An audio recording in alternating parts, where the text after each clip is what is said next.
What's up, everyone? This is Cold91, and today I'm going to be talking about 5 metal records that I want buried with me. This video is a response to Count Blagrith. I know he responded to somebody else, but I don't remember their name. But yeah, this is a response to Count Blagrith. We are currently listening to Nemesis by Azragal. You can barely even see the cover. Just some really great raw black metal. I believe they're Finnish, I want to say. But yeah, great album. Very reminiscent of like Marduk or like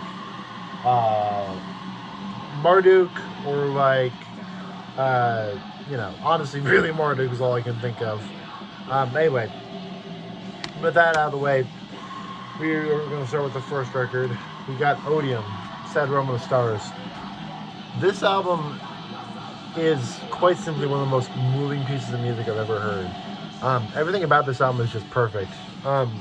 It really worships In the Nights That Eclipse era Emperor, but it does it in a way that it makes it worthy of its own recognition. When you think of Emperor and Odium, you don't think that they're the same band, even though they sound very similar, because Odium does it in a way that makes it so unique. Odium has a lot of synthesizer, a lot of really well-placed synthesizer too. Like at the end of Through the Sorrow-Filled Forest, where the music just dies out, and then they do a little drum fill, and then it goes into the just majestic synthesizer. It's some of the most powerful black metal and music I've ever heard. And this whole album is, while it never reaches that high point, the whole album is just great. Thy Eternal Nightfall, The Sad Realm of the Stars, The Brightness of the Weeping Kingdom, Through the Sorrow-Filled Forest. It's a flawless record. It's Emperor, but for people who are more serious about black metal, I feel like. Emperor is classic, but there's a lot of casual people who know Emperor. There's no casual person who will know Odium. And yeah, Odium is must-have stuff. Yeah, it's just fantastic. It's the perfect music to put on if you're just walking through a snow-covered landscape or a really dark, mystical forest. It's the perfect soundtrack for that. So, with that, we move on to the next record in my collection. We have Beherit, Drawing Down the Moon. I have the record of the vinyl of this album, but I already have another vinyl, and I didn't feel like getting it too. So, but yeah, Beherit, Drawing Down the Moon. This album, it kind of started a new chapter in my love of black metal and of music. It was one of the first black metal albums where it did the whole pagan worshiping the gods before the Christian gods well. A lot of bands kind of don't really expand on the concept. If you look at Enslaved, they really have they use the whole Norse pagan atmosphere, you'd say, but they don't really do much with it. It feels like it's just black metal. Only the lyrical themes are Vikings. Beherit, I feel like, was one of the first bands, if not the first band, to encapsulate the spirit, the sound, as well as the lyrics of the Old Norse and the old pagan ways. If you look at Summerlands, Gate of Mana, Sodomic Rites, Lord of Shadow and Golden Wood, all those songs really ooze the spirit of paganism. And I wouldn't consider myself a pagan, but I'm absolutely in the similar vein, way closer than, say, a Christianity. If you look here even, I got it's kind of hard to see, but that's the sigil of the eagle. It's like a whole Celtic thing. And Beherit really started that. I even picked up the Drawing Down the Moon book that this album is based on, and it really got me into that side of religion. And frankly, this album is a step above every other black metal record. And it's just fantastically well done too. It balances the super raw with the super beautiful in such a compelling way. And yeah, it's just essential stuff. So yeah, it's one of the most transforming black metal albums I've ever heard. Next we have Leviathan, The Tempest of Global Suicide. I have not been listening to Leviathan that much recently, but that's only because I'm trying to expand my taste into other things. I've been listening to Leviathan for so long that I'm like, okay, we get it, dude. Go to something else, you know? Um, you guys have, I think you guys have seen my blood painting, just in case. I paid Maxine McCarty to do that blood painting of the 10 Syllables of Suicide. It's pretty fantastic. So you know, I worship this album. I have for many years. It's calling it spotless does it a disservice. The final track at the door of 10 Syllables of Suicide, Idiot's Son, Bitter Emblem of Dissolve is one of the best songs he's ever done. Scenic Solitude and Leprosy, Sardana Scorn, Fucking a Ghost. It's just brutal, unrelenting, and also melancholic and beautiful black metal. And his vocal performance is quite simply maybe the best in the history of black metal. This album is basically imagine Bethlehem mixed with Philosophical Burzum, and it's you can't replicate this. Obviously, Leviathan took from the inspiration from stuff like Varg and Bethlehem, but he took that path and just fucking made his own sound. And really, anyone that tries to copy Leviathan falls short. And that is because you'll never have the time, the talent, and the pure dedication of Jeff Whitehead. And it's just a fantastic record. It's interesting because it did not get me through some hard times, but it really made me look at life differently. It made me realize that negative is only negative if you're looking at it from that perspective, you know?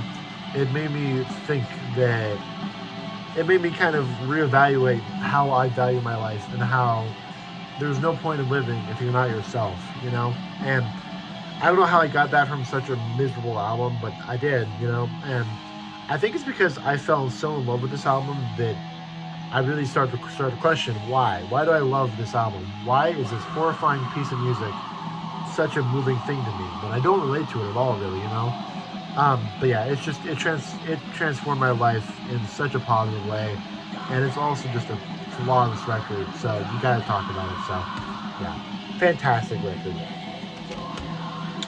Next we have Bathory, Bloodfire Death.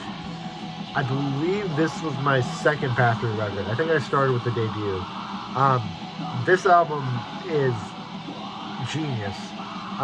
Along with Beherit, this album really carries the spirit of Old Norse paganism, and it does it in such a way that is just so triumphant and so empowering and so nostalgic almost. For All Those Who Died, The Gold Walls of Heaven, the later parts of Bloodfire Death, it really feels very nostalgic, you know? It feels like Quorthon is honoring his fallen brethren who've gone onward to Valhalla, and he is trying to make their legacy proud, you know? And it's a testament to everything black metal should be. There's never been another band like Bathory, and there never will be. Besides the whole they started a thing, in terms of sheer passion, in terms of sheer creativity, there's never been another Bathory. And it's just, this album as a whole is also awesome. My favorite tracks on here are Fine Day to Die, obviously, Bloodfire Death, For All Those Who Died, Gold Walls of Heaven, Pastel Death. Daisery is also amazing. But yeah, there's not much I can say about this album. It's just one of those albums you have to put on and just let it speak to you, you know? It's just really so beautiful. Yeah, and also the one thing I've always loved about this album is the vocals are definitely black metal, but they're just calm enough to where the pure emotion can seep through, you know? If for the untrained eye, black metal is just noise, you know, it doesn't really have much emotion. And this album, I feel like, combined the pure noise of black metal with the beauty of other genres. And I really respect how it did that. So yeah, it's just absolutely iconic record that you need to hear.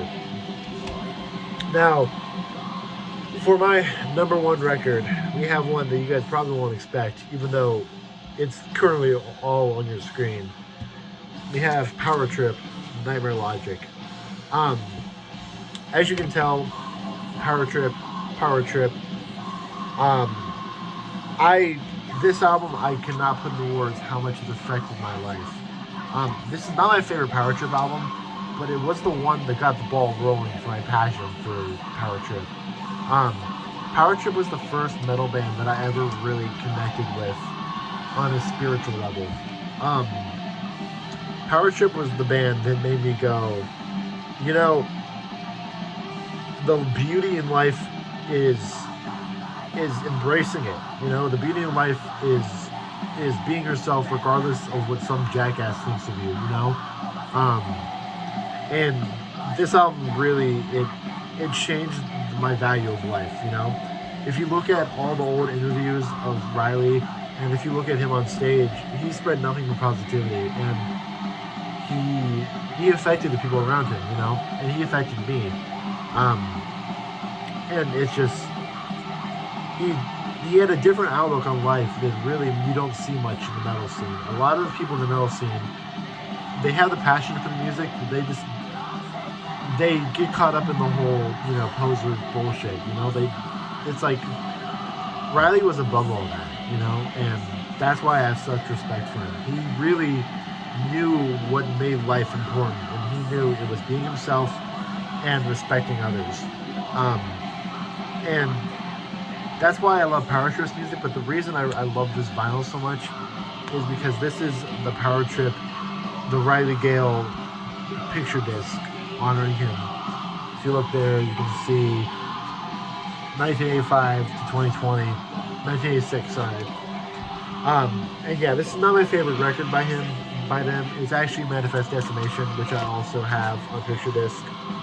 But this was the one that started it all for me, so I had to include it. And it's a great record too. Soul Sacrifice with that opening riff, it's just so fucking heavy, that opening riff. Firing Squad, Executioner's Tax, Ruination, Crucifixation is just so ungodly heavy. And then I think I mentioned Nightmare Logic, Ruination, Waiting Around to Die. Waiting Around to Die is such an inspirational thrash anthem, which you don't associate with thrash. And yeah, it's just, this album has always, I'm not into thrash anymore. I don't listen to thrash anymore. This is the only thrash band that has ever stuck with me beyond the classic stuff. If you look at, like, you know, Municipal Waste, Toxic Holocaust, Iron Reagan, Fugitive even, which is the offspring of Power Trip, all those bands, I can look at them and go, okay, they make good music, but they just don't connect with me, and I just don't really fucking respect them as much as I do Power Trip. And Power Trip is the band that will be the most to me when I die. I know that for a fact. So yeah, that was my list of albums that I want to go to my grave with. Please comment below some of your albums. Yeah, it was cool to be able to talk about this album in such detail, because I always have worshipped that album, but, you know, I don't really want to talk about it with it, because they don't understand it, you know, so it's cool that you guys probably will understand where I'm coming from. So yeah, anyway, hope you guys enjoyed. If you did, please feel free to let me know what you thought of my list. Feel free to comment your own too. And yeah, I'll see you guys in the next video. Peace.